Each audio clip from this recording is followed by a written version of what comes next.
ya kufuli za kidijitali ili kuimarisha usalama na watu wawili wauawa Gaza kufuatia mashambulizi ya Israel. Na Paul Biya atangazwa mshindi wa uchaguzi wa uraisi huko Cameroon.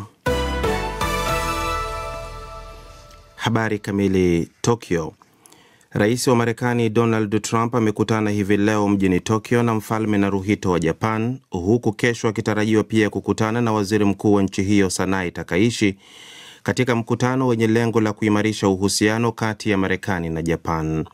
Ziara ya Trump barani Asia imekuwa pia fursa ya kusaini mikataba kadhaa ya kibiashara, ambapo tayari Japan imetoa ahadi ya uwekezaji wa dola bilioni 550 chini ya makubaliano ya kupunguziwa ushuru wa bidhaa zake zinazoingia nchini Marekani. Trump atahudhuria pia siku ya Jumatano mkutano wa kilele wa Jumuiya ya Ushirikiano wa Kiuchumi wa nchi za Asia Pasifiki APEC katika mji wa Gyeongju huko Korea Kusini, ambako pia anatarajiwa kukutana na rais wa China Xi Jinping siku ya Alhamisi. Trump na Xi wanalenga kutafuta suluhu ya miezi kadhaa ya vita vyao vya kibiashara. Gaza. Watu wawili wameuawa na wengine watatu wamejeruhiwa kusini mwa Gaza kufuatia shambulio la Israel katika mji wa Abasan al-Khabira. Hayo yameelezwa na vyanzo kadhaa kutoka hospitali ya Nasser huko Khan Yunis. Jeshi la Israel limesema linafanya uchunguzi kuthibitisha au la taarifa hizo, ambazo zinayaweka hatarini makubaliano dhaifu ya kusitisha mapigano huko Gaza. Hii ni wakati Israel imesema hapo jana kuwa itaamua yenyewe ni wapi na lini itawashambulia maadui zake. Hayo yakiarifiwa, familia za mateka wa Israel zimeitolea wito serikali yao, utawala wa Marekani na wapatanishi kusitisha awamu inayofuata ya makubaliano hayo ya amani hadi Hamas itakapowarejesha miili ya mateka wote. Jukwaa hilo la jamaa wa mateka limesema kwamba bado kuna miili 13 kati ya 48 ambayo haijarejeshwa na kundi la Hamas. Yaounde. Rais Paul Biya wa Cameroon ameshinda muhula wa 8 madarakani katika uchaguzi wa rais uliofanyika Oktoba 12 kwa kujipatia 53.66% ya kura, hii ikiwa ni kulingana na matokeo rasmi yaliyotangazwa leo na Baraza la Katiba. Kiongozi wa upinzani Issa Chiroma Bakari, ambaye ameambulia nafasi ya pili na 35.2% ya kura, amepinga matokeo hayo akisema hakukuwa na uchaguzi wa huru na haki.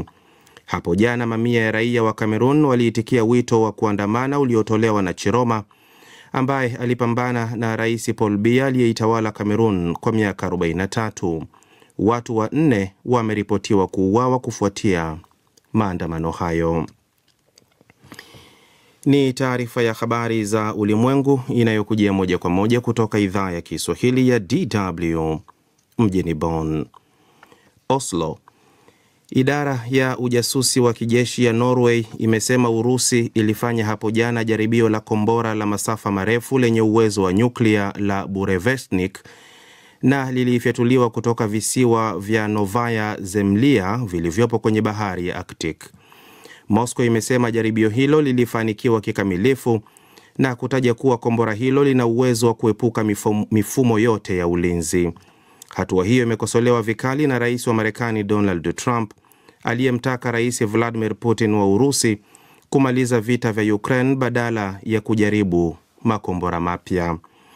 Aidha, rais wa Ukraine Volodymyr Zelensky amesema anatarajia katika siku chache zijazo kwamba washirika wake wa magharibi watawasilisha pendekezo la amani ili kukomesha vita vyake na Urusi. Bamako. Mamlaka za Mali zimechukua hatua ya kufunga shule na vyuo vikuu kwa muda wa wiki 2 kufuatia uhaba mkubwa wa mafuta uliosababishwa na vizuizi vilivyowekwa na wanamgambo wenye mafungamano na kundi la kigaidi la Al-Qaeda.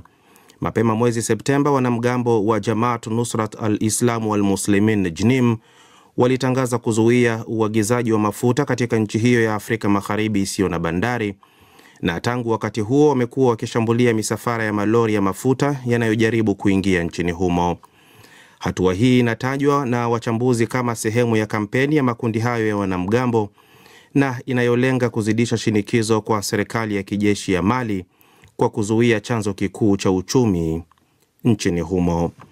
Na huo ndio mwisho wa taarifa hii ya habari za ulimwengu kutoka idhaa ya Kiswahili ya DW hapa mjini Bonn. Sasa ni kurejeshe kwake Josephat Charo kwa uchambuzi wa ripoti zetu.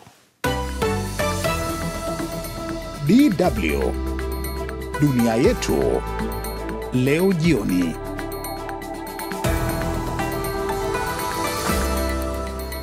Wagombea urais nchini Tanzania katika uchaguzi mkuu wanajiandaa hapo kesho kukamilisha kabisa kampeni zao rasmi. Rais wa Cameroon Paul Biya atangazwa mshindi wa uchaguzi uliofanyika nchini humo, na rais wa Marekani Donald Trump aendelea na ziara yake huko Japan. Taarifa ya habari za ulimwengu imesomwa na Bakari Ubena na mimi ni Josephat Charo. Msikilizaji, na kukaribisha moja kwa moja katika safu hii ya uchambuzi wa ripoti zetu, na tunaanzia huko Dar es Salaam nchini Tanzania, ambako maandalizi ya kuelekea uchaguzi mkuu yanaendelea kukamilika, huku wagombea wakigawana maeneo mbalimbali katika kukamilisha kampeni zao rasmi za uchaguzi. Tunaungana katika laini ya simu na mwandishi wetu wa Dar es Salaam George Njogopa, ambaye amekuwa akifuatilia kampeni za mwisho, kampeni za lala salama. George Njogopa, hapo ulipo Dar es Salaam, kama unanisikia, kwanza kabisa ningependa kukuuliza, umefuatilia shughuli za leo, kipi ambacho kimejitokeza katika kampeni za leo? Kama ulivyosema katika debate yako, wagombea urais wapo katika dakika za lala salama kuelekea siku ya mwisho ya kufunga rasmi shughuli za kampeni ambazo zimewashughulisha wagombea wote wa urais, kuanzia wale wanaowania urais na makamu wa rais. Kwa kiasi leo kumekuwa na kampeni za hapa na pale, baadhi ya vyama vimejishughulisha, lakini wagombea nafasi ya makamu wa rais, ama unaweza kusema wagombea mwenza, wamekuwa katika mikoa mbalimbali. Kwa mfano Dar es Salaam kumekuwa na vyama vitatu vikijishughulisha na kampeni. Kikuu tawala nacho leo kimejipumzisha, kijitathmini kabla ya kuanza kampeni kuhitimisha hapo kesho. Na kwa tathmini yako, kuanzia mwanzo wa safari hii yote ya kampeni na matukio yote, kwa jinsi ambavyo umekuwa ukifuatilia kwa jicho lako, una tathmini vipi kampeni za mwaka huu? Kampeni za mwaka huu, kwa mtu anayefuatilia siasa za Tanzania atakumbuka namna ambavyo wakati wa mwaka 2015 kuliposhuhudia vuta ni kuvuta, kampeni ambazo hazijawahi kushuhudiwa katika historia ya vyama vingi nchini Tanzania, wakati ambako vyama vya upinzani vilivyoungana na kuunda umoja UKAWA na dhidi ya chama tawala CCM. Safari hii chama tawala kimekuwa kikitawala zaidi majukwaa ya kampeni, kwa sababu ndio chenye nguvu na chenye nguvu ya kiuchumi, kimeweza kusafiri karibu maeneo yote ya nchi nzima, na namna ambavyo kwa kutathmini hivyo ni chama ambacho kimetawala kwa kiasi kikubwa majukwaa ya kampeni, licha kwamba vyama vingine ambavyo vinashiriki uchaguzi huu vimewavutia wagombea, vimewavutia wapiga kura, vimewavutia watu wa makada mbalimbali kujaribu kuona wanakuja na kipi katika uchaguzi huu. Hamasa ikoje jijini Dar es Salaam, au niseme mkoa mzima wa Dar es Salaam? Kesho Zanzibar wanaanza ule uchaguzi wa awali, na najua sasa hivi upande wa bara pia raia wanajiandaa. Unaona vipi hamasa yao? Hamasa unaweza kutizama katika mikondo miwili, hasa kwa sababu uchaguzi wa safari kidogo unatizama katika mikondo hiyo miwili niliyotaja, na chama tawala CCM ambacho kitahitimisha safari ya kampeni zake mkoani Mwanza kwa mgombea rais ambaye ni Rais Samia Suluhu Hassan pamoja na mgombea mwenza Emmanuel Nchimbi, watakaposimama katika jukwaa hilo kumaliza rasmi kampeni. Kwa upande wa pili pia kumekuwa na hamasa katika namna ambavyo unapotizama uchaguzi, kwa sababu kama unavyojua umegubikwa na kile kinachoelezwa kwamba huenda wale wanaosema tujitokeze barabarani kuzuia uchaguzi huu nao wanatajwa sana. Kwa hivyo hamasa hii imegawika katika maeneo hayo mawili. Haya, asante sana mwandishi wetu George Njogopa ukiwa hapo Dar es Salaam. Msikilizaji, tunabaki katika suala hilo la uchaguzi wakati wa Tanzania wanajiandaa kutekeleza jukumu lao la kikatiba kwa kushiriki uchaguzi mkuu mwaka 2025. DW imemfikia mwanasiasa ambaye kwa wakati fulani aliwahi kuwa mwenyekiti wa chama cha upinzani nchini humo cha NCCR Mageuzi, James Mbatia, ambaye kwa ujumla amekuwa mwanasiasa kwa takriban miaka 35. Zaidi msikilizi akizungumza na Sudi Mnete. Taifa lolote ili listawi inabidi binadamu yale unayotendewa wewe lazima umtendee mwenzako kama unavyotaka kutendewa wewe. Na hii ndio kanuni kuu ya dhahabu ya dunia ya leo, mtendee mwenzako unavyotaka kutendewa naye. Kwa hivyo unaposema Mama Tanzania yuko juu yetu sisi wote. Mama Tanzania ndio tukimpa upendo atanyonyesha kizazi hiki na vizazi vijavyo. Na Tanzania tumekuwa na heshima kubwa sana duniani kwa kuwa wamoja. Na ukiangalia kwenye wimbo wetu wa taifa kuna kitu kinachoitwa hekima, umoja na amani. Sasa ukianza pale kwenye hekima ndio kila kitu, ya kusikilizana, ya kuchukuliana, ya kustahimiliana, na thamani ya ndio linaleta matatizo mpaka leo kwa kikundi cha wachache kujiona wao ni bora kuliko wengi, cha kukataa mawazo ya Watanzania walio wengi wanataka wajiongoze namna gani. Kwa hivyo hiki kikundi cha utawala hapa kinatokana sasa na siasa. Na ubaguzi wa kisiasa ndio unaolimaliza taifa hili leo. Na mwaka 91 tarehe 12 ya mwezi wa 6 siku ya Jumatano 91 tulianzisha kitu kinachoitwa Kamati ya Taifa ya Mabadiliko ya Katiba, National Committee for Constitutional Reform. Kwa nini tulianzisha ile? Tulianzisha pale Diamond Jubilee ili tuhamasishe Watanzania kwamba upinzani wa fikra, upinzani wa mawazo sio dhambi. Upinzani wa kisiasa sio uadui. Upinzani wa kisiasa ni namna ya kumfanya mwanadamu aweze kustawi zaidi na aweze kujisikia na amani zaidi. Na upinzani ukiwepo, mawazo ya fikra yakiwepo, tukisikizana vizuri, ndio taifa linazidi kustawi na tunaishi katika maisha yaliyo bora zaidi. James Mbatia, wewe kama sikosei utanirekebisha, umekuwa mwenyekiti wa TCD, jumuiya inayounganisha vyama vyote pengine vya siasa Tanzania, vya upinzani, dola, chama cha serikali CCM kimo mle. Kuwepo kwako kwa wakati wote huu, tuseme ulifeli kufanya chochote ambacho pengine hali ya kisiasa wakati wote ingekuwa inastawi Tanzania? Nakumbuka kwenye miaka ya 2010 huko 11, 12, 13 na kuendelea huko nimekuwa mwenyekiti wa TCD kuliko viongozi wengine, kwa sababu tuko kwenye mzunguko wa chama kwa chama. Na wakati nilikuwa mwenyekiti wa TCD kwa miaka 3 mfululizo. Nikarudia tena. TCD ilikuwa ni imara hapa Tanzania ya kuleta watu kwa pamoja. Na sasa wakati wa Mzee Mkapa, wakati wa utawala wa Mzee Kikwete, tunakuwa pamoja, tunazungumza Chama cha Mapinduzi na vyama vingine mambo gani muhimu na endelevu kwa maslahi ya taifa. James Mbatia, mwenyekiti wa zamani wa chama cha NCCR Mageuzi, kama alivyozungumza na Sudi Mnete kuelekea uchaguzi wa Tanzania kesho kutwa Oktoba 29. DW tunavuma kwa kishindo. Saa 12 na dakika 14 Afrika Mashariki. Tuelekee huko Cameroon. Rais wa Cameroon Paul Biya mwenye umri wa miaka 92 ametangazwa mshindi wa uchaguzi wa urais kwa mara ya 8, hatua inayomfanya aendelee kuwa mkuu wa nchi mzee na aliyehudumu kwa muda mrefu zaidi duniani. Thelma Mwazaya na taarifa kamili. Rais wa tume ya katiba ya Cameroon Clement Tangana ndiye aliyesoma matokeo rasmi mbele ya waandishi wa habari mjini Yaounde Jumatatu. Classement des candidats en fonction des suffrages obtenus. Orodha ya wagombea kulingana na kura walizozipata. Kwanza, Biya Paul, kura alizopata 2,474,179 sawa na 55.66%. Pili, Issa Shiroma, kura 1,622,334 sawa na 35.19%. Soit 35,19%. Mpinzani wake mkuu Issa Chiroma Bakari, aliyewahi kuwa waziri katika serikali ya Biya, amekataa matokeo hayo akisema hakukuwa na uchaguzi bali ni maigizo, na kusisitiza kuwa yeye ndiye mshindi halali wa uchaguzi huo. Chiroma amesema maandamano yamezuka nje ya nyumba yake mjini Garua ambako watu 2 wameripotiwa kuuawa. Machafuko pia yameripotiwa katika jiji la kibiashara la Douala ambako maafisa wa serikali wanasema watu 4 waliuawa wakati wa makabiliano kati ya polisi na waandamanaji. waliokuwa wakipinga matokeo hayo. Polisi walitumia mabomu ya machozi na risasi za moto kuwatawanya waandamanaji waliokuwa wakipiga kelele wakisema haki ya kura zetu. Waziri wa mambo ya ndani wa Cameroon Paul Atanga Nji alisema maandamano hayo yamechochewa na wanasiasa wenye tamaa zisizo na kikomo na kwamba serikali haitovumilia juhudi zozote za kuanzisha uasi wa ndani.